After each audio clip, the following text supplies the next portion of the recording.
بسم الله الرحمن الرحيم. ألف لام ميم. ذلك الكتاب لا ريب فيه هدى للمتقين الذين يؤمنون بالغيب ويقيمون الصلاة ومما رزقناهم ينفقون والذين يؤمنون بما أنزل إليك وما أنزل من قبلك وبالآخرة هم يوقنون أولئك على هدى من ربهم وأولئك هم المفلحون.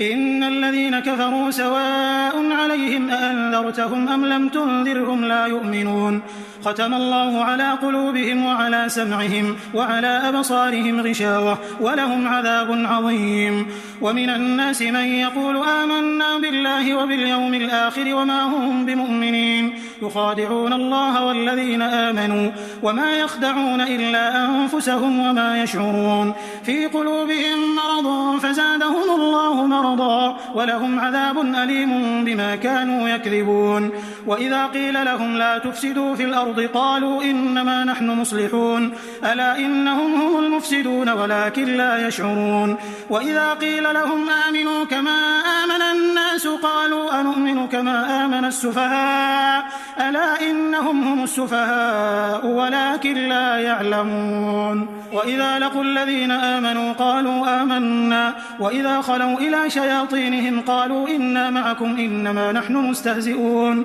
الله يستهزئ بهم ويمدهم في طغيانهم يعمهون. أولئك الذين اشتروا الضلالة بالهدى فما ربحت تجارتهم وما كانوا مهتدين مثلهم كمثل الذي استوقد نارا فلما أضاءت ما حوله ذهب الله بنورهم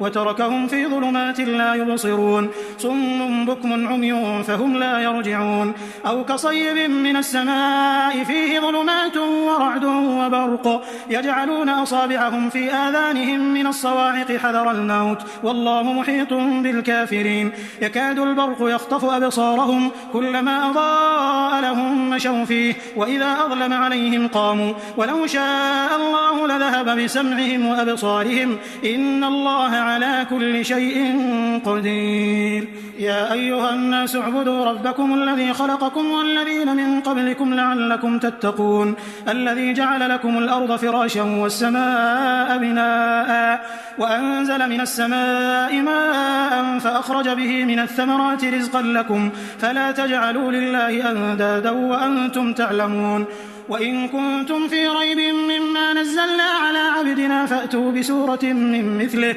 وادعوا شهداءكم من دون الله إن كنتم صادقين فإن لم تفعلوا ولن تفعلوا فاتقوا النار التي وقودها الناس والحجارة أعدت للكافرين. وبشر الذين آمنوا وعملوا الصالحات أن لهم جنات تجري من تحتها الأنهار كلما رزقوا منها من ثمرة رزقا قالوا هذا الذي رزقنا من قبل وأتوا به متشابها ولهم فيها أزواج مطهرة وهم فيها خالدون. إن الله لا يستحيي أن يضرب مثلا ما بعوضة فما فوقها فأما الذين آمنوا فيعلمون أنه الحق من ربهم وأما الذين كفروا فيقولون ماذا أراد الله بهذا مثلا يضل به كثيرا ويهدي به كثيرا وما يضل به إلا الفاسقين الذين ينقضون عهد الله من بعد ميثاقه ويقطعون ما أمر الله به أن يوصل ويفسدون في الأرض أولئك هم الخاسرون. كيف تكفرون بالله وكنتم أمواتا فأحياكم ثم يميتكم ثم يحييكم ثم إليه ترجعون. هو الذي خلق لكم ما في الأرض جميعا ثم استوى إلى السماء فسواهن 7 سماوات وهو بكل شيء عليم. وإذ قال ربك للملائكة إني جاعل في الأرض خليفة قالوا أتجعل فيها من يفسد فيها ويسفك الدماء ونحن نسبح بحمدك ونقدس لك قال إني أعلم ما لا تعلمون. وعلم آدم الأسماء كلها ثم عرضهم على الملائكة فقال أنبئوني بأسماء هؤلاء إن كنتم صادقين قالوا سبحانك لا علم لنا إلا ما علمتنا إنك أنت العليم الحكيم. قال يا آدم أنبئهم بأسمائهم. فلما أنبأهم بأسمائهم قال ألم أقل لكم إني أعلم غيب السماوات والأرض وأعلم ما تبدون وما كنتم تكتمون. وإذ قلنا للملائكة اسجدوا لآدم فسجدوا إلا إبليس أبى واستكبر وكان من الكافرين. وقلنا يا آدم اسكن أنت وزوجك الجنة وكلا منها رغدا حيث شئتما ولا تقربا هذه الشجرة فتكونا من الظالمين. فأزلهما الشيطان عنها فأخرجهما مما كانا فيه وقلنا اهبطوا بعضكم لبعض عدو ولكم في الأرض مستقر ومتاع إلى حين. فتلقى آدم من ربه كلمات فتاب عليه إنه هو التواب الرحيم. قلنا اهبطوا منها جميعا فإما يأتينكم مني هدى فمن تبع هداي فلا خوف عليهم ولا هم يحزنون. والذين كفروا وكذبوا بآياتنا أولئك أصحاب النار هم فيها خالدون. يا بني إسرائيل اذكروا نعمتي التي أنعمت عليكم وأوفوا بعهدي أوف بعهدكم وإياي فارهبون. وآمنوا بما أنزلت مصدقا لما معكم ولا تكونوا أول كافر به ولا تشتروا بآياتي ثمنا قليلا وإياي فاتقون. ولا تلبسوا الحق بالباطل وتكتموا الحق وأنتم تعلمون. وأقيموا الصلاة وآتوا الزكاة واركعوا مع الراكعين. أتأمرون الناس بالبر وتنسون أنفسكم وأنتم تتلون الكتاب أفلا تعقلون. واستعينوا بالصبر والصلاة وإنها لكبيرة إلا على الخاشعين الذين يظنون أنهم ملاقو ربهم وأنهم إليه راجعون. يا بني إسرائيل اذكروا نعمتي التي أنعمت عليكم وأني فضلتكم على العالمين. واتقوا يوما لا تجزي نفس عن نفس شيئا ولا يقبل منها شفاعة ولا يؤخذ منها عدل ولا هم ينصرون. وإذ نجيناكم من آل فرعون يسومونكم سوء العذاب يذبحون أبناءكم ويستحيون نساءكم وفي ذلكم بلاء من ربكم عظيم. وإذ فرقنا بكم البحر فأنجيناكم وأغرقنا آل فرعون وأنتم تنظرون. وإذ واعدنا موسى 40 ليلة ثم اتخذتم العجل من بعده وأنتم ظالمون ثم عفونا عنكم من بعد ذلك لعلكم تشكرون. وإذ آتينا موسى الكتاب والفرقان لعلكم تهتدون. وإذ قال موسى لقومه يا قوم إنكم ظلمتم أنفسكم باتخاذكم العجل فتوبوا إلى بارئكم فاقتلوا أنفسكم ذلكم خير لكم عند بارئكم فتاب عليكم إنه هو التواب الرحيم. وإذ قلتم يا موسى لن نؤمن لك حتى نرى الله جهرة فأخذتكم الصاعقة وأنتم تنظرون ثم بعثناكم من بعد موتكم لعلكم تشكرون. وظللنا عليكم الغمام وأنزلنا عليكم المن والسلوى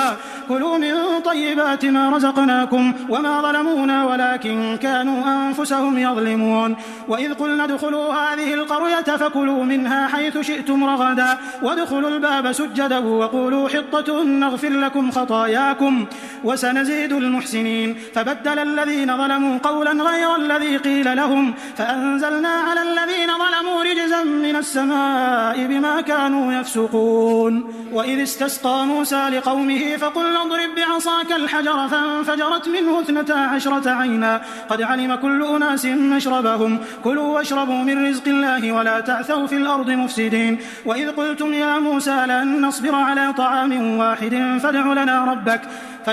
ربك يخرج لنا مما تنبت الأرض من بقلها وقثائها وفومها وعدسها وبصلها قال أتستبدلون الذي هو أدنى بالذي هو خير اهبطوا مصرا فإن لكم ما سألتم وضربت عليهم الذلة والمسكنة وباءوا بغضب من الله ذلك بأنهم كانوا يكفرون بآيات الله ويقتلون النبيين بغير الحق ذلك بما عصوا وكانوا يعتدون. إن الذين آمنوا والذين هادوا والنصارى والصابئين من آمن بالله واليوم الآخر وعمل صالحا فلهم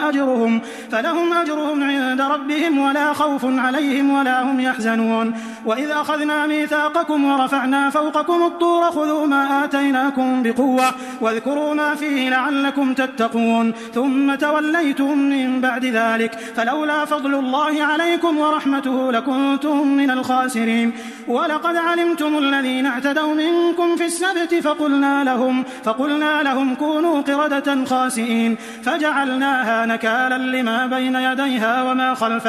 وما خلفها وموعظة للمتقين. وإذ قال موسى لقومه إن الله يأمركم أن تذبحوا بقرة قالوا أتتخذنا هزوا قال أعوذ بالله أن أكون من الجاهلين. قالوا ادع لنا ربك يبين لنا ما هي قال إنه يقول إنها بقرة لا فارض ولا بكر عوان بين ذلك فافعلوا ما تؤمرون. قالوا ادع لنا ربك يبين لنا ما لونها قال إنه يقول إنها بقرة صفراء فاقع لونها تسر الناظرين. قالوا ادع لنا ربك يبين لنا ما هي إن البقرة شابه علينا وإنا إن شاء الله لمهتدون. قال إنه يقول إنها بقرة لا ذلول تثير الأرض ولا تسقي الحرث مسلمة لا شية فيها. قالوا الآن جئت بالحق فذبحوها وما كادوا يفعلون. وإذ قتلتم نفسا فادارأتم فيها والله مخرج ما كنتم تكتمون. فقلنا اضربوه ببعضها كذلك يحيي الله الموتى ويريكم آياته لعلكم تعقلون. ثم قست قلوبكم من بعد ذلك فهي كالحجارة أو أشد قسوة وإن من الحجارة لما يتفجر منه الأنهار وإن منها لما يشقق فيخرج منه الماء وإن منها لما يهبط من خشية الله وما الله بغافل عما تعملون. أفتطمعون أن يؤمنوا لكم وقد كان فريق منهم يسمعون كلام الله ثم يحرفونه من بعد ما عقلوه وهم يعلمون. وإذا لقوا الذين آمنوا قالوا آمنا وإذا خلا بعضهم إلى بعض قالوا أتحدثونهم بما فتح الله عليكم ليحاجوكم به عند ربكم أفلا تعقلون. أولا يعلمون أن الله يعلم ما يسرون وما يعلنون. ومنهم أميون لا يعلمون الكتاب إلا أماني وإن هم إلا يظنون. فويل للذين يكتبون الكتاب بأيديهم ثم يقولون هذا من عند الله ليشتروا به ثمنا قليلا فويل لهم مما كتبت أيديهم وويل لهم مما يكسبون. وقالوا لن تمسنا النار إلا أياما معدودة قل أتخذتم عند الله عهدا فلن يخلف الله عهده أم تقولون على الله ما لا تعلمون. بلى من كسب سيئة وأحاطت به خطيئته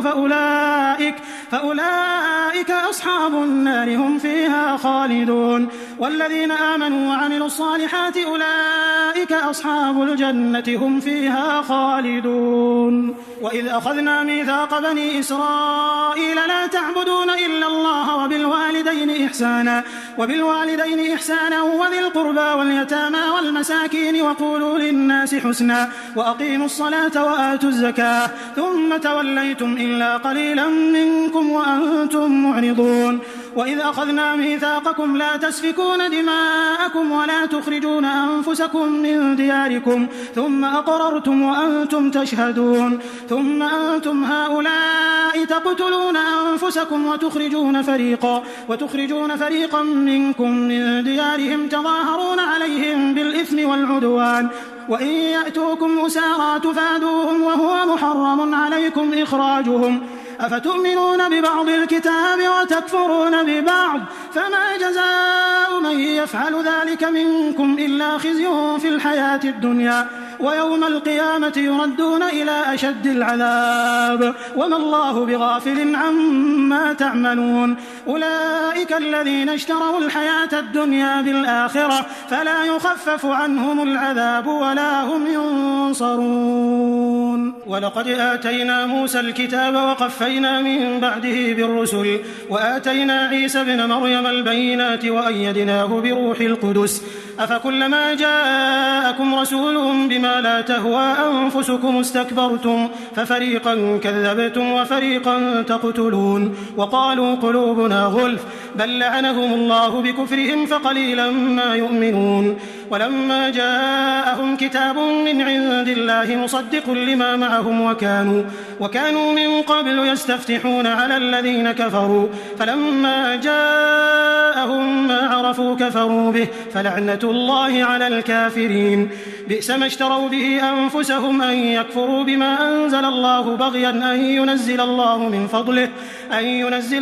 من فضله على من يشاء من عباده فباءوا بغضب على غضب وللكافرين عذاب مهين. وإذا قيل لهم آمنوا بما أنزل الله قالوا نؤمن بما أنزل علينا ويكفرون بما وراءه وهو الحق مصدقا لما معهم قل فلم تقتلون أنبياء الله من قبل إن كنتم مؤمنين. ولقد جاءكم موسى بالبينات ثم اتخذتم العجل من بعده وأنتم ظالمون. وإذ أخذنا ميثاقكم ورفعنا فوقكم الطور خذوا ما آتيناكم بقوة واسمعوا قالوا سمعنا وعصينا وأشربوا في قلوبهم العجل بكفرهم قل بئس ما يأمركم به إيمانكم إن كنتم مؤمنين. قل إن كانت لكم الدار الآخرة عند الله خالصة من دون الناس فتمنوا الموت إن كنتم صادقين ولن يتمنوه أبدا بما قدمت أيديهم والله عليم بالظالمين. ولتجدنهم أحرص الناس على حياة ومن الذين أشركوا يود أحدهم لو يعمر 1000 سنة وما هو بمزحزحه من العذاب أن يعمر والله بصير بما يعملون. قل من كان عدوا لجبريل فإنه نزله على قلبك بإذن الله مصدقا لما بين يديه وهدى وبشرى للمؤمنين. من كان عدوا لله وملائكته ورسله وجبريل وميكال فإن الله عدو للكافرين. ولقد أنزلنا إليك آيات بينات وما يكفر بها إلا الفاسقون أو كلما عاهدوا عهدا نبذه فريق منهم بل أكثرهم لا يؤمنون. ولما جاءهم رسول من عند الله مصدق لما معهم نبذ فريق من الذين أوتوا الكتاب كتاب الله وراء ظهورهم كأنهم لا يعلمون. واتبعوا ما تتلو الشياطين على ملك سليمان وما كفر سليمان ولكن الشياطين كفروا يعلمون الناس السحر وما أنزل على الملكين ببابل هاروت وماروت وما يعلمان من أحد حتى يقولا إنما نحن فتنة فلا تكفر فيتعلمون منهما ما يفرقون به بين المرء وزوجه وما هم بضارين به من أحد إلا بإذن الله ويتعلمون ما يضرهم ولا ينفعهم ولقد علموا لمن اشتراه ما له في الآخرة من خلاق ولبئس ما شروا به أنفسهم لو كانوا يعلمون. ولو أنهم آمنوا واتقوا لمثوبة من عند الله خير لو كانوا يعلمون. يا أيها الذين آمنوا لا تقولوا راعنا وقولوا انظرنا واسمعوا وللكافرين عذاب أليم. ما يود الذين كفروا من أهل الكتاب ولا المشركين أن ينزل عليكم من خير من ربكم والله يختص برحمته من يشاء والله ذو الفضل العظيم. ما ننسخ من آية أو ننسها نأتي بخير منها أو مثلها ألم تعلم أن الله على كل شيء قدير. ألم تعلم أن الله له ملك السماوات والأرض وما لكم من دون الله من ولي ولا نصير. أم تريدون أن تسألوا رسولكم كما سئل موسى من قبل ومن يتبدل الكفر بالإيمان فقد ضل سواء السبيل. ود كثير من أهل الكتاب لو يردونكم من بعد إيمانكم كفارا حسدا من عند أنفسهم من بعد ما تبين لهم الحق فاعفوا واصفحوا حتى يأتي الله بأمره إن الله على كل شيء قدير وأقيموا الصلاة وآتوا الزكاة وما تقدموا لأنفسكم من خير تجدوه عند الله إن الله بما تعملون بصير وقالوا لن يدخل الجنة إلا من كان هودا أو نصارى تلك أمانيهم قل هاتوا برهانكم إن كنتم صادقين بلى من أسلم وجهه لله وهو محسن فله أجره عند ربه ولا خوف عليهم ولا هم يحزنون وقالت اليهود ليست النصارى على شيء وقالت النصارى ليست اليهود على شيء وهم يتلون الكتاب كذلك قال الذين لا يعلمون مثل قولهم فالله يحكم بينهم يوم القيامة فيما كانوا فيه يختلفون ومن أظلم ممن منع مساجد الله أن يذكر فيها اسمه وسعى في خرابها أولئك ما كان لهم أن يدخلوها إلا خائفين لهم في الدنيا خزي ولهم في الآخرة عذاب عظيم ولله المشرق والمغرب فأينما تولوا فثم وجه الله إن الله واسع عليم وقالوا اتخذ الله ولدا سبحانه بل له ما في السماوات والأرض كل له قانتون بديع السماوات والأرض وإذا قضى أمرا فإنما يقول له كن فيكون وقال الذين لا يعلمون لولا يكلمنا الله أو تأتينا آية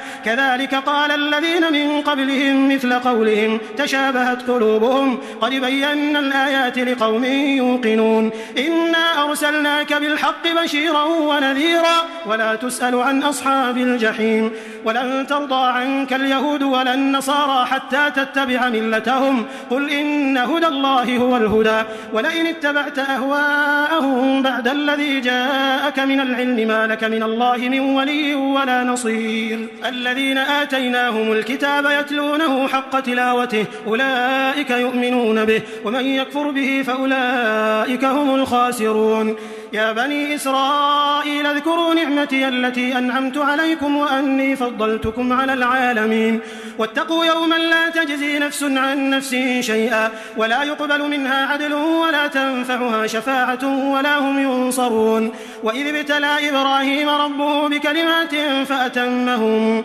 قال إني جاعلك للناس إماما قال ومن ذريتي قال لا ينال عهد الظالمين وإذ جعلنا البيت مثابة للناس وأمنا واتخذوا من مقام إبراهيم مصلى وعهدنا إلى إبراهيم وإسماعيل أن طهرا بيتي للطائفين والعاكفين والركع السجود وإذ قال إبراهيم رب اجعل هذا بلدا آمنا وارزق أهله من الثمرات من آمن منهم بالله واليوم الآخر قال ومن كفر فأمتعه قليلا ثم أضطره إلى عذاب النار وبئس المصير وإذ يرفع إبراهيم القواعد من البيت وإسماعيل ربنا تقبل منا إنك أنت السميع العليم ربنا وجعلنا مسلمين لك ومن ذريتنا أمة مسلمة لك وأرنا مناسكنا وتب علينا إنك أنت التواب الرحيم ربنا وبعث فيهم رسولا منهم يتلو عليهم آياتك ويعلمهم الكتاب والحكمة ويزكيهم إنك أنت العزيز الحكيم ومن يرغب عن ملة إبراهيم إلا من سفه نفسه ولقد اصطفيناه في الدنيا وإنه في الآخرة لمن الصالحين إذ قال له ربه أسلم قال أسلمت لرب العالمين ووصى بها إبراهيم بنيه ويعقوب يا بني إن الله اصطفى لكم الدين فلا تموتن إلا وأنتم مسلمون أم كنتم شهداء إذ حضر يعقوب الموت إذ قال لبنيه ما تعبدون من بعدي قالوا نعبد إلهك وإله آبائك إبراهيم وإسماعيل وإسحاق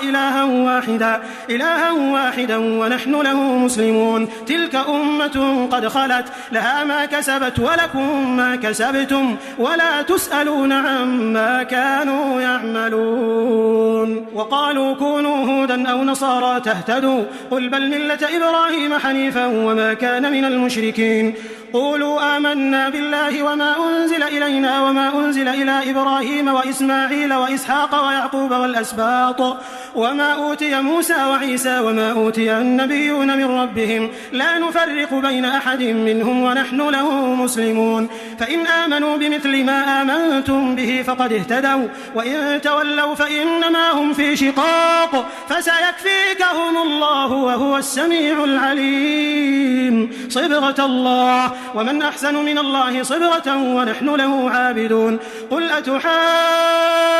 أتحاجوننا في الله وهو ربنا وربكم ولنا أعمالنا ولكم أعمالكم ونحن له مخلصون أم تقولون إن إبراهيم وإسماعيل وإسحاق ويعقوب والأسباط كانوا هودا أو نصارى قل أأنتم أعلم أم الله ومن أظلم ممن كتم شهادة عنده من الله وما الله بغافل عما تعملون تلك أمة قد خلت لها ما كسبت ولكم ما كسبتم ولا تسألون عما كانوا يعملون سيقول السفهاء من الناس ما ولاهم عن قبلتهم التي كانوا عليها قل لله المشرق والمغرب يهدي من يشاء إلى صراط مستقيم وكذلك جعلناكم أمة وسطا لتكونوا شهداء على الناس ويكون الرسول عليكم شهيدا وما جعلنا القبلة التي كنت عليها إلا لنعلم من يتبع الرسول ممن ينقلب على عقبيه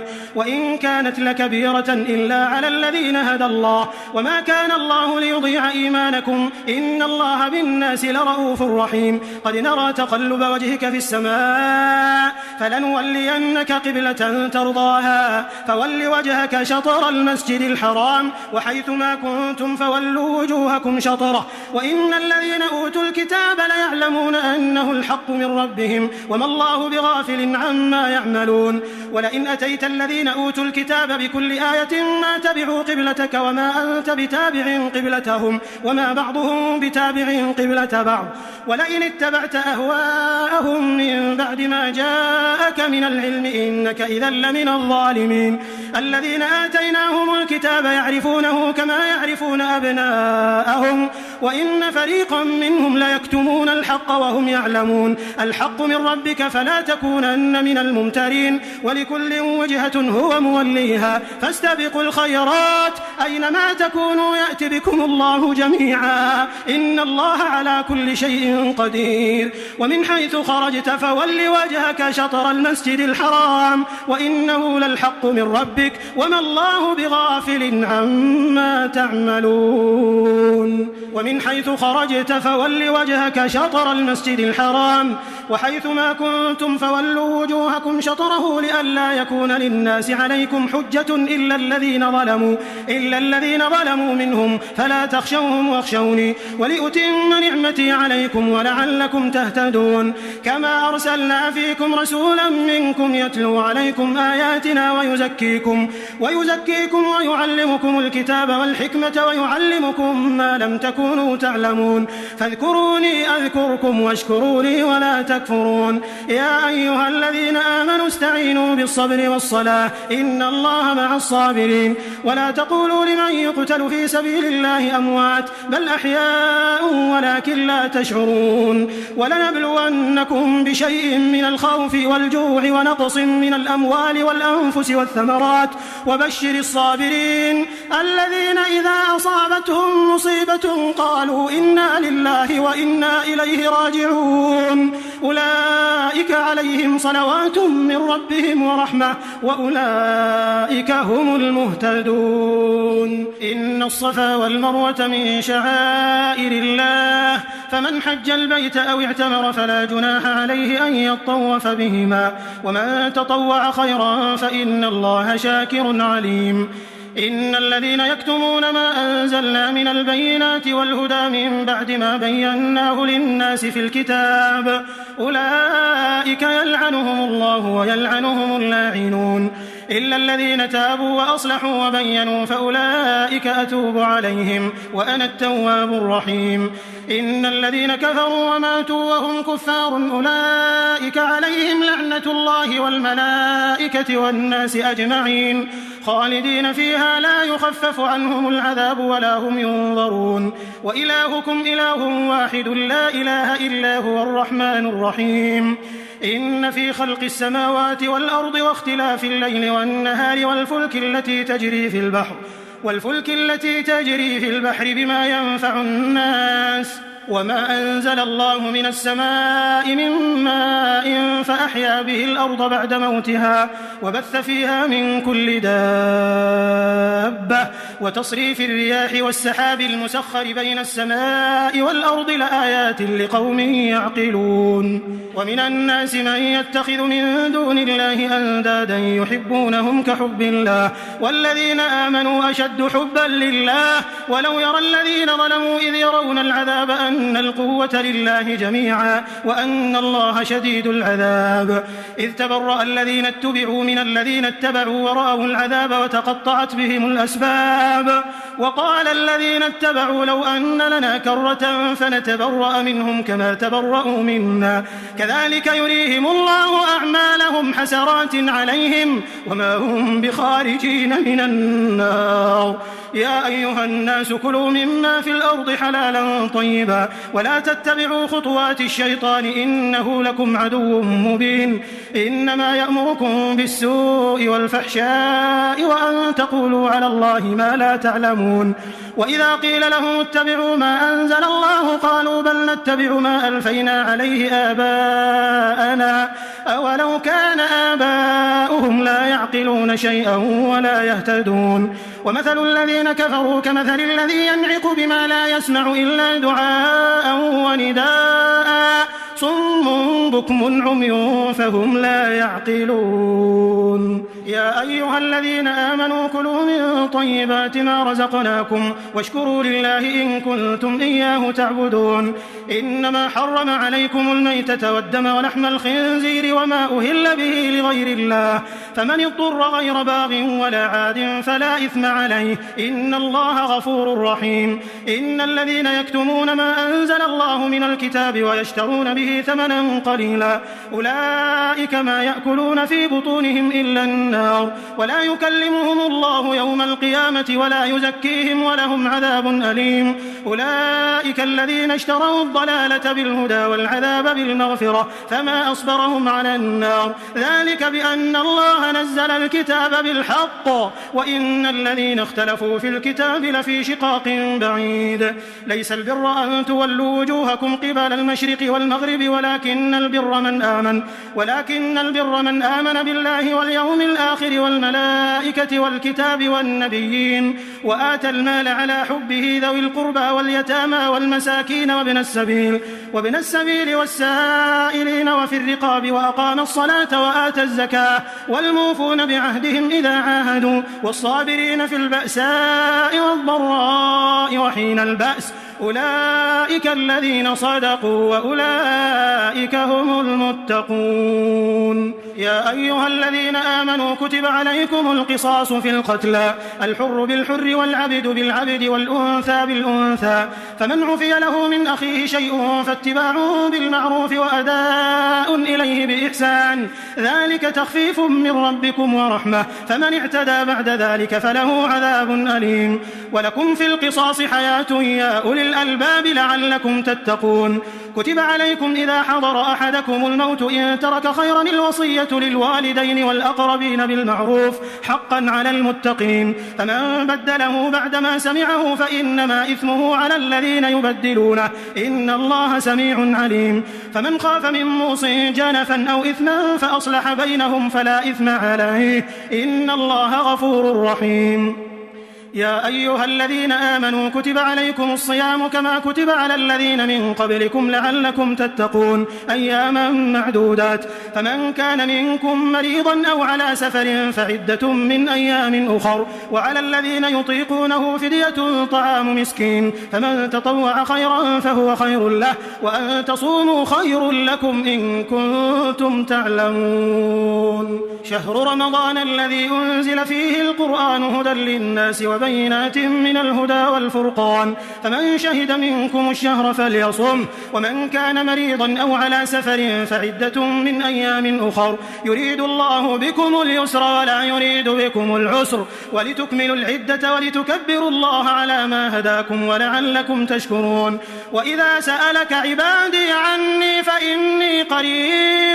فإني قريب أجيب دعوة الداع إذا دعان، فليستجيبوا لي وليؤمنوا بي لعلهم يرشدون. أحل لكم ليلة الصيام الرفث إلى نسائكم هن لباس لكم وأنتم لباس لهن، علم الله أنكم كنتم تختانون أنفسكم فتاب عليكم وعفى عنكم، فالآن باشروهن وابتغوا ما كتب الله لكم، وكلوا واشربوا حتى يتبين لكم الخيط الأبيض من الخيط الأسود من الفجر، ثم أتموا الصيام إلى الليل، ولا تباشروهن وأنتم عاكفون في المساجد، تلك حدود الله فلا تقربوها، كذلك يبين الله آياته للناس لعلهم يتقون. ولا تأكلوا أموالكم بينكم بالباطل وتدلوا بها إلى الحكام لتأكلوا فريقا من أموال الناس بالإثم وأنتم تعلمون. يسألونك عن الأهلة قل هي مواقيت للناس والحج، وليس البر بأن تأتوا البيوت من ظهورها ولكن البر من اتقى، وأتوا البيوت من أبوابها، واتقوا الله لعلكم تفلحون. وقاتلوا في سبيل الله الذين يقاتلونكم ولا تعتدوا إن الله لا يحب المعتدين. وقتلوهم حيث ثقفتموهم وأخرجوهم من حيث أخرجوكم، والفتنة أشد من القتل، ولا تقاتلوهم عند المسجد الحرام حتى يقاتلوكم فيه، فإن قاتلوكم فاقتلوهم، كذلك جزاء الكافرين، فإن انتهوا فإن الله غفور رحيم. وقاتلوهم حتى لا تكون فتنة ويكون الدين لله، فإن انتهوا فلا عدوان إلا على الظالمين. الشهر الحرام بالشهر الحرام والحرمات قصاص، فمن اعتدى عليكم فاعتدوا عليه بمثل ما اعتدى عليكم، واتقوا الله واعلموا أن الله مع المتقين. وأنفقوا في سبيل الله ولا تلقوا بأيديكم إلى التهلكة، وأحسنوا إن الله يحب المحسنين. وأتموا الحج والعمرة لله، فإن أحصرتم فما استيسر من الهدي، ولا تحلقوا رؤوسكم حتى يبلغ الهدي محله، فمن كان منكم مريضا أو به أذى من رأسه ففدية من صيام أو صدقة أو نسك، فإذا أمنتم فمن تمتع بالعمرة إلى الحج فما استيسر من الهدي، فمن لم يجد فصيام 3 أيام في الحج و7 إذا رجعتم، تلك 10 كاملة، ذلك لمن لم يكن أهله حاضر المسجد الحرام. واتقوا الله واعلموا أن الله شديد العقاب. الحج أشهر معلومات، فمن فرض فيهن الحج فلا رفث ولا فسوق ولا جدال في الحج، وما تفعلوا من خير يعلمه الله، وتزودوا فإن خير الزاد التقوى، واتقون يا أولي الألباب. ليس عليكم جناح أن تبتغوا فضلا من ربكم، فإذا أفضتم من عرفات فاذكروا الله عند المشعر الحرام، واذكروه كما هداكم، وإن كنتم من قبله لمن الضالين. ثم أفيضوا من حيث أفاض الناس واستغفروا الله إن الله غفور رحيم. فإذا قضيتم مناسككم فاذكروا الله كذكركم آباءكم أو أشد ذكرا. فمن الناس من يقول ربنا آتنا في الدنيا وما له في الآخرة من خلاق، ومنهم من يقول ربنا آتنا في الدنيا حسنة وفي الآخرة حسنة وقنا عذاب النار، أولئك لهم نصيب مما كسبوا والله سريع الحساب. واذكروا الله في أيام معدودات، فمن تعجل في يومين فلا إثم عليه، ومن تأخر فلا إثم عليه لمن اتقى، واتقوا الله واعلموا أنكم إليه تحشرون. ومن الناس من يعجبك قوله في الحياة الدنيا ويشهد الله على ما في قلبه وهو ألد الخصام، وإذا تولى سعى في الأرض ليفسد فيها ويهلك الحرث والنسل والله لا يحب الفساد. العباد. وإذا قيل له اتق الله أخذته العزة بالإثم فحسبه جهنم ولبئس المهاد. ومن الناس من يشري نفسه ابتغاء مرضات الله والله رؤوف بالعباد. يا أيها الذين آمنوا ادخلوا في السلم كافة ولا تتبعوا خطوات الشيطان إنه لكم عدو مبين. فإن زللتم من بعد ما جاءتكم البينات فاعلموا أن الله عزيز حكيم. هل ينظرون إلا أن يأتيهم الله في ظلل من الغمام والملائكة وقضي الأمر وإلى الله ترجع الأمور. سل بني إسرائيل كم آتيناهم من آية بينة ومن يبدل نعمة الله من بعد ما جاءته فإن الله شديد العقاب. زين للذين كفروا الحياة الدنيا ويسخرون من الذين آمنوا والذين اتقوا فوقهم يوم القيامة والله يرزق من يشاء بغير حساب. كان الناس أمة واحدة فبعث الله النبيين مبشرين ومنذرين وأنزل معهم الكتاب بالحق ليحكم بين الناس فيما اختلفوا فيه وما اختلف فيه إلا الذين أوتوه من بعد ما جاءتهم البينات بغيا بينهم فهدى الله الذين آمنوا لما اختلفوا فيه من الحق بإذنه والله يهدي من يشاء إلى صراط مستقيم. أم حسبتم أن تدخلوا الجنة ولما يأتكم مثل الذين خلوا من قبلكم مستهم البأساء والضراء وزلزلوا حتى يقول الرسول والذين آمنوا معه متى نصر الله ألا إن نصر الله قريب. يسألونك ماذا ينفقون قل ما أنفقتم من خير فللوالدين والأقربين واليتامى والمساكين وابن السبيل وما تفعلوا من خير فإن الله به عليم. كتب عليكم القتال وهو كره لكم وعسى أن تكرهوا شيئا وهو خير لكم وعسى أن تحبوا شيئا وهو شر لكم والله يعلم وأنتم لا تعلمون. يسألونك عن الشهر الحرام قتال فيه قل قتال فيه كبير وصد عن سبيل الله وكفر به والمسجد الحرام وإخراج أهله منه أكبر عند الله والفتنة أكبر من القتل ولا يزالون يقاتلونكم حتى يردوكم عن دينكم إن استطاعوا ومن يرتد منكم عن دينه فيمت وهو كافر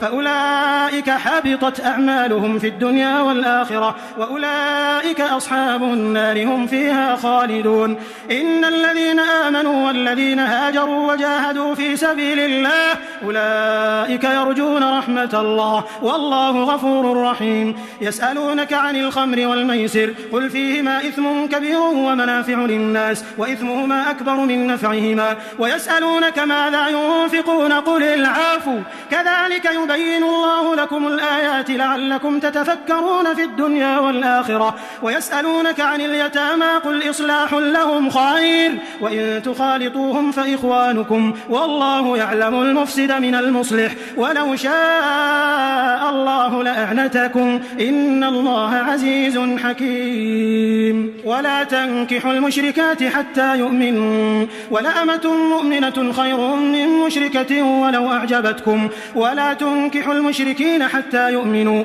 ولعبد مؤمن خير من مشرك ولو أعجبكم أولئك يدعون إلى النار والله يدعو إلى الجنة والمغفرة بإذنه ويبين آياته للناس لعلهم يتذكرون. ويسألونك عن المحيض قل هو أذى فاعتزلوا النساء في المحيض ولا تقربوهن حتى يطهرن فإذا تطهرن فأتوهن من حيث أمركم الله إن الله يحب التوابين ويحب المتطهرين. نساؤكم حرث لكم فأتوا حرثكم أنى شئتم وقدموا لأنفسكم واتقوا الله واعلموا أنكم ملاقوه وبشر المؤمنين. ولا تجعلوا الله عرضة لأيمانكم أن تبروا وتتقوا وتصلحوا بين الناس والله سميع عليم. لا يؤاخذكم الله باللغو في أيمانكم ولكن يؤاخذكم بما كسبت قلوبكم والله غفور حليم. للذين يؤلون من نسائهم تربص 4 أشهر فإن فاءوا فاعتدوا فإن الله غفور رحيم وإن عزموا الطلاق فإن الله سميع عليم والمطلقات يتربصن بأنفسهن 3 قروء ولا يحل لهن أن يكتمن ما خلق الله في أرحامهن إن كن يؤمن بالله واليوم الآخر وبعولتهن أحق بردهن في ذلك إن أرادوا إصلاحا ولهن مثل الذي عليهن بالمعروف وللرجال عليهن درجة والله عزيز حكيم. الطلاق 2 فإمساك بمعروف أو تسريح بإحسان ولا يحل لكم أن تأخذوا مما آتيتموهن شيئا إلا أن يخافا ألا يقيما حدود الله فإن خفتم ألا يقيما حدود الله فلا جناح عليهما فيما افتدت به تلك حدود الله فلا تعتدوها ومن يتعد حدود الله فأولئك هم الظالمون. فإن طلقها فلا تحل له من بعد حتى تنكح زوجا غيره فإن طلقها فلا جناح عليهما أن يتراجعا إن ظنا أن يقيما حدود الله وتلك حدود الله يبينها لقوم يعلمون. وإذا طلقتم النساء فبلغن أجلهن فأمسكوهن بمعروف أو سرحوهن بمعروف ولا تمسكوهن ضرارا لتعتدوا ومن يفعل ذلك فقد ظلم نفسه ولا تتخذوا آيات الله هزوا واذكروا نعمة الله عليكم وما أنزل عليكم من الكتاب والحكمة يعظكم به واتقوا الله واعلموا أن الله بكل شيء عليم. وإذا طلقتم النساء فبلغن أجلهن فلا تعضلوهن أن ينكحن أزواجهن إذا تراضوا بينهم بالمعروف ذلك يوعظ به من كان منكم يؤمن بالله واليوم الآخر ذلكم أزكى لكم وأطهر والله يعلم وأنتم لا تعلمون. والوالدات يرضعن أولادهن حولين كاملين لمن أراد أن يتم الرضاعة وعلى المولود له رزقهن وكسوتهن بالمعروف لا تكلف نفس إلا وسعها لا تضار والدة بولدها ولا مولود له بولده وعلى الوارث مثل ذلك فإن أرادا فصالا عن تراض منهما وتشاور فلا جناح عليهما وإن أردتم أن تسترضعوا أولادكم فلا جناح عليكم إذا سلمتم ما آتيتم بالمعروف واتقوا الله واعلموا أن الله بما تعملون بصير. والذين يتوفون منكم ويذرون أزواجا يتربصن بأنفسهن 4 أشهر و10 فإذا بلغن أجلهن فلا جناح عليكم فيما فعلن في أنفسهن بالمعروف والله بما تعملون خبير. ولا جناح عليكم فيما عرضتم به من خطبة النساء أو أكننتم في أنفسكم علم الله أنكم ستذكرونهن ولكن لا تواعدوهن سرا إلا أن تقولوا قولا معروفا ولا تعزموا عقدة النكاح حتى يبلغ الكتاب أجله واعلموا أن الله يعلم ما في أنفسكم فاحذروه واعلموا أن الله غفور حليم. لا جناح عليكم إن طلقتم النساء ما لم تمسوهن أو تفرضوا لهن فريضة ومتعوهن على الموسع قدره وعلى المقتر قدره متاعا بالمعروف حقا على المحسنين. وإن طلقتموهن من قبل أن تمسوهن وقد فرضتم لهن فريضة فنصف ما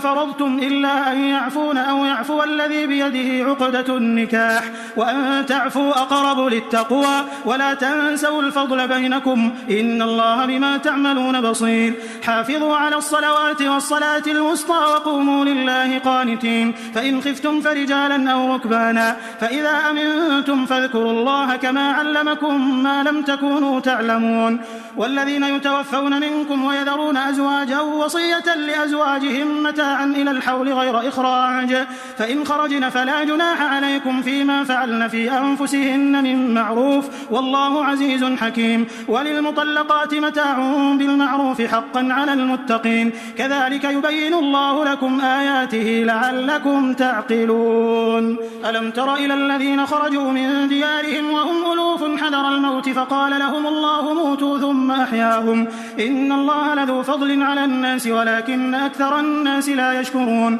وقاتلوا في سبيل الله واعلموا أن الله سميع عليم من ذا الذي يقرض الله قرضا حسنا فيضاعفه له أضعافا كثيرة والله يقبض ويبسط وإليه ترجعون ألم تر إلى الملأ من بني إسرائيل من بعد موسى إذ قالوا لنبي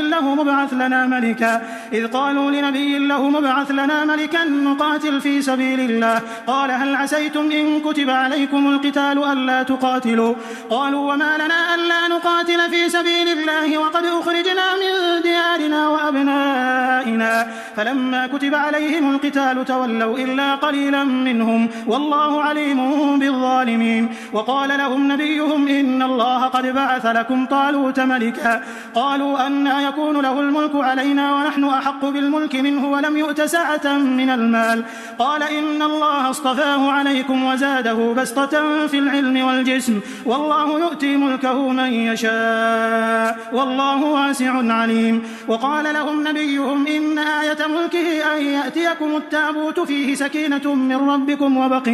وبقية مما ترك آل موسى وآل هارون تحمله الملائكة إن في ذلك لآية لكم إن كنتم مؤمنين فلما فصل طالوت بالجنود قال إن الله مبتليكم بنهر فمن شرب منه فليس مني ومن لم يطعمه فإنه مني إلا من اغترف غرفة بيده فشربوا منه إلا قليلا منهم فلما جاوزه هو والذين آمنوا معه قالوا لا طاقة لنا اليوم بجالوت وجنوده قال الذين يظنون أنهم ملاقوا الله كم من فئة قليلة غلبت فئة كثيرة بإذن الله والله مع الصابرين ولما برزوا لجالوت وجنوده قالوا ربنا أفرغ علينا صبرا وثبت أقدامنا وانصرنا على القوم الكافرين فهزموهم بإذن الله وقتل داود جالوت وآتاه الله الملك والحكمة وعلمه مما يشاء ولولا دفع الله الناس بعضهم ببعض لفسدت الأرض ولكن الله ذو فضل على العالمين تلك آيات الله نتلوها عليك بالحق وإنك لمن المرسلين تلك الرسل فضلنا بعضهم على بعض منهم من كلم الله ورفع بعضهم درجات وآتينا عيسى بن مريم البينات وأيدناه بروح القدس ولو شاء الله ما اقتتل الذين من بعدهم من بعد ما جاءتهم البينات ولكن اختلفوا فمنهم من آمن ومنهم من كفر ولو شاء الله ما اقتتلوا ولكن الله يفعل ما يريد يا أيها الذين آمنوا أنفقوا مما رزقناكم من قبل أن يأتي يوم لا بيع فيه ولا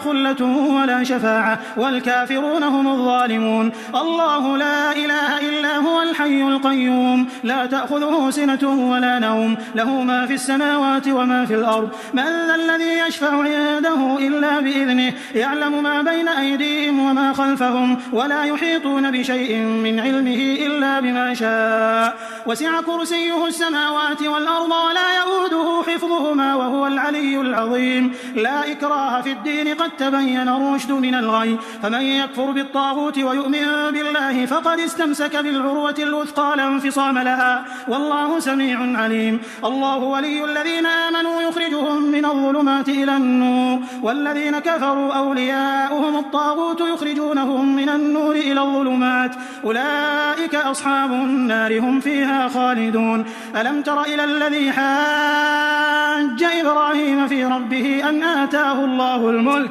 إذ قال إبراهيم ربي الذي يحيي ويميت قال أنا أحيي وأميت قال إبراهيم فإن الله يأتي بالشمس من المشرق فأت بها من المغرب فبهت الذي كفر والله لا يهدي القوم الظالمين أو كالذي مر على قرية وهي خاوية على عروشها قال أنى يحيي هذه الله بعد موتها فأماته الله 100 عام ثم بعثه قال كم لبثت قال لبثت يوما أو بعض يوم قال بل لبثت 100 عام فانظر إلى طعامك وشرابك لم يتسنه وانظر إلى حمارك ولنجعلك آية للناس وانظر إلى العظام كيف ننشزها ثم نكسوها لحما فلما تبين له قال أعلم أن الله على كل شيء قدير. وإذ قال إبراهيم رب أرني كيف تحيي الموتى قال أولم تؤمن قال بلى ولكن ليطمئن قلبي قال فخذ 4 من الطير فصرهن إليك ثم اجعل على كل جبل منهن جزءا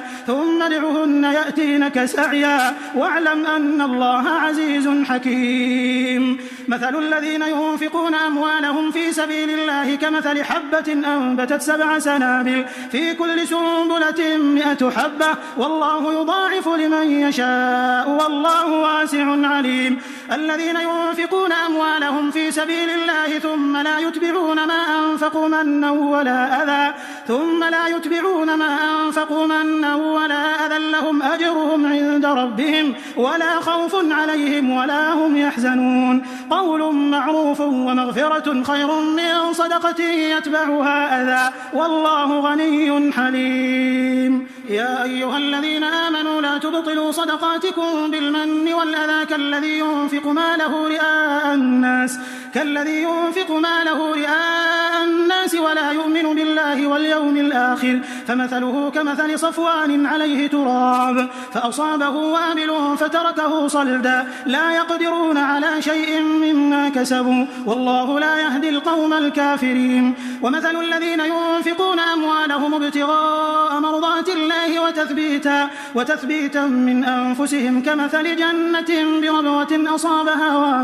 أصابها وابل فآتت أكلها ضعفين فإن لم يصبها وابل فطل والله بما تعملون بصير. أيود أحدكم أن تكون له جنة من نخيل وأعناب تجري من تحتها الأنهار له فيها من كل الثمرات وأصابه الكبر وله ذرية ضعفاء فأصابها إعصار فيه نار فاحترقت كذلك يبين الله لكم الآيات لعلكم تتفكرون. يا أيها الذين آمنوا أنفقوا من طيبات ما كسبتم ومما أخرجنا لكم من الأرض ولا تيمموا الخبيث منه تنفقون ولستم بآخذيه إلا أن تغمضوا فيه واعلموا أن الله غني حميد. الشيطان يعدكم الفقر ويأمركم بالفحشاء والله يعدكم مغفرة منه وفضلا والله واسع عليم. يؤتي الحكمة من يشاء ومن يؤت الحكمة فقد أوتي خيرا كثيرا وما يذكر إلا أولو الألباب. وما أنفقتم من نفقة أو نذرتم من نذر فإن الله يعلمه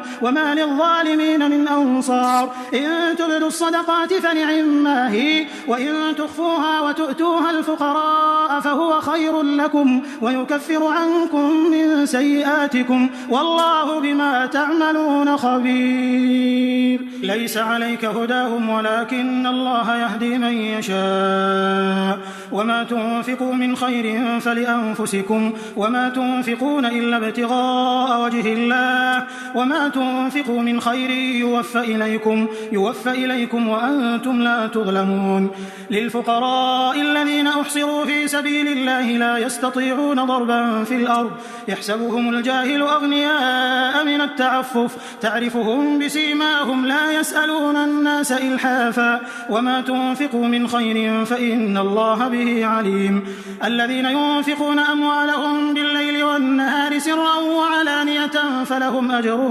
فلهم أجرهم عند ربهم ولا خوف عليهم ولا هم يحزنون. الذين يأكلون الربا لا يقومون إلا كما يقوم الذي يتخبطه الشيطان من المس ذلك بأنهم قالوا إنما البيع مثل الربا وأحل الله البيع وحرم الربا فمن جاءه موعظة من ربه فانتهى فله ما سلف وأمره إلى الله ومن عاد فأولئك أصحاب النار هم فيها خالدون. يمحق الله الربا ويربي الصدقات والله لا يحب كل كفار أثيم. إن الذين آمنوا وعملوا الصالحات وأقاموا الصلاة وآتوا الزكاة